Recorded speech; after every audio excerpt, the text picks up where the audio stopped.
Good morning, Dawgpound South campers. This is the Cleveland Browns Dawgpound South podcast, part of the Fanatical L's Network, part of the Fans First Sports Network. I'm your host, Steve Gill. Well, the two shoes have already fallen in the coaching vacancies in the NFL. Of course, John Harbaugh going to the Giants, and our old coach, Kevin Stefanski. It appears it's being reported this morning that he's going to be hired by the Falcons.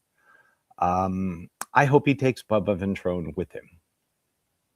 I've heard that he's going to take Tommy Rees with him, so Tommy Rees will not be with the Browns, which I kind of figured. He only got one interview, and that was with in-house with the Cleveland Browns. So, yeah.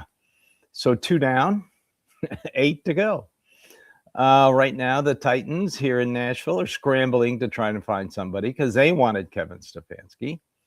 I have no idea what's going on with the Steelers. I have no idea what's going on with all the other ones. All I know is I've heard some tidbits about the Browns. Of course, Todd Monken and Jim Schwartz are getting second interviews. Jim Schwartz is first tomorrow, then Monken on Tuesday. Everybody's curious about Todd Monken. Well, his first interview, he was very, very candid. He interviewed extremely well, and he was very candid about the situation with the Cleveland Browns offense. If he does not get the head coaching job, he will more than likely just go be John Harbaugh's offensive coordinator. So it's Browns or bust. But like I said, he was very candid. He was very open on his thoughts about the Browns offense this past year and what they needed to do to fix it. Now, as for Jim Schwartz, he looks like the guy right now. I do know that they've already identified a couple young offensive-minded coaches to pair with him to run the offense. So I don't know who these people are. I don't know if they have interviewed him. I know Shieldhouse is a passing game coordinator, not a offensive coordinator. So if they offered him the offensive coordinator job, the Rams couldn't block him unless they promoted him. So let's wait and see. But Jim Schwartz was very candid as well. The GM and the owner like him for the fact that he is, let's just say, I'm not going to say football guy because that term is ridiculous. He was, like I said, he was very candid. He knows the situation. He is told in his interview that he knows what his mistakes were when he was in Detroit, and he has worked to improve himself in those areas. So is he the best candidate? I don't know. I don't think so. I know a lot of people have gotten enamored with the Udinsky, and they know nothing about him. So I don't know. He would bring stability to the franchise as long as they get the right offensive coordinator and quarterback coach. I think Jim will be fine. Let's take a quick break. All right. Thanks for joining me this morning. This is brought to you by Hemisphere Coffee, where they shake the hands of the farmer. Speaking of quarterbacks, the Browns are definitely going to bring in a veteran quarterback. And it's not going to be, somebody like Jacoby Brissett or somebody like that. They're going to bring in somebody who can play the game. Not a lot of options out there. They can either sign one or trade for one. So your best two options are going to be Geno Smith. And I know a lot of people complain about how he played with the Raiders, but I'm not going to. The previous 3 years with the Seahawks, he played very well. So I'm not going to hold it against him that he played for a crappy Raiders team. And the other one would be to trade for Kyler Murray. Now, a lot of people have been down on him. He's short. He's the same size as Dylan Gabriel. I think he's an inch shorter. But when he first came into the league, he was very good. So, that's the type of guy they're looking for. They're not going to instantly hand the starting position to Shedeur Sanders, and they shouldn't. So, got to bring in a veteran quarterback. Have to bring in a veteran quarterback.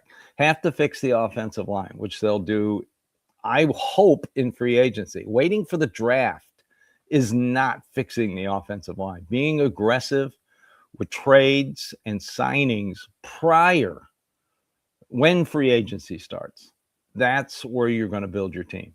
Sure, you can pick up at the number 6 pick, you can pick up a very good young tackle, but you need to get some veterans in here, some good veterans in here, especially at the tackle position and now the center position. So they are definitely going to bring in a quarterback. There's a lot of things floating around on social media right now that the Udinsky interview went very well. I have not seen anybody that I trust say that it went 3 hours. I had somebody tell me that usually that's how long they go. There were a lot of rumors out there that Mike McDaniel's interview was via Zoom. No, it was in person. He was in Berea. So you just can't trust anything you see on the internet, especially the people who are floating the notion that nobody wants this job. I was told this morning that is categorically false. People want to be one of 32. It's an elite club. Coaches have egos. They want to do well. No one is shying away from this job.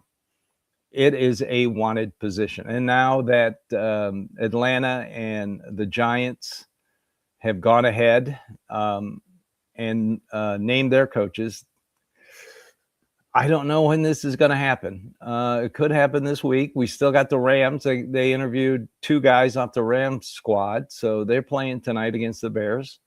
So we'll have to wait and see on that. As for any of the other names out there, I have not heard any other candidates. Like I said, they like Jim Schwartz. The owner likes him. Andrew Berry likes him. So, and again, am I thrilled with Jim Schwartz? Not really. Do I think he could do a good job? If you give him the right offensive coordinator and the right quarterback coach and the right special teams coach, I think, he could do a good job. I mean, the Lions went from 0-16, hired him, had a rookie quarterback in Matt Stafford, and when by year 3 they won 10 games and made the playoffs. Do I think that's the route? I think they won 2 games his first year. I would anticipate if they make the right moves in the offseason, they get this offensive line fixed, they get a very good special teams coach in here.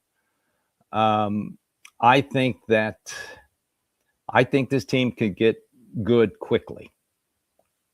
I know it's a long way off and it's an uphill climb. Well, I'll have to wait and see. Jeffrey Champion chimes in. Good morning, Jeffrey. I don't know. He has his pick. Mike McDaniel has his pick of offensive coordinator jobs. I don't know of any relationship he has with Jim Schwartz. It never hurts to ask. That would be a nice little get. He's very creative. I'm sure he could do better without having to coach the entire team. Sometimes coordinators get overwhelmed, and we've seen enough of them in Cleveland. So that I would not be opposed to that. I would not. But he is a hot commodity as an offensive coordinator right now. But never know. All right. Well, I hope everybody enjoys the games today. And, of course, the national championship game tomorrow night. I appreciate you watching, listening, following, and subscribing to us here at the Fanatical Elves Network. We are Browns fans just like you. So this has been the Cleveland Browns Dawgpound South podcast, part of the Fanatical Elves Network, part of the Fans First Sport Network. I'm your host, Steve Gill. Have a great Sunday. I know it's cold here in Nashville. I would assume it's cold just about everywhere because, man, we might get some snow today. That's weird. All right. Everybody have a great day and go Browns.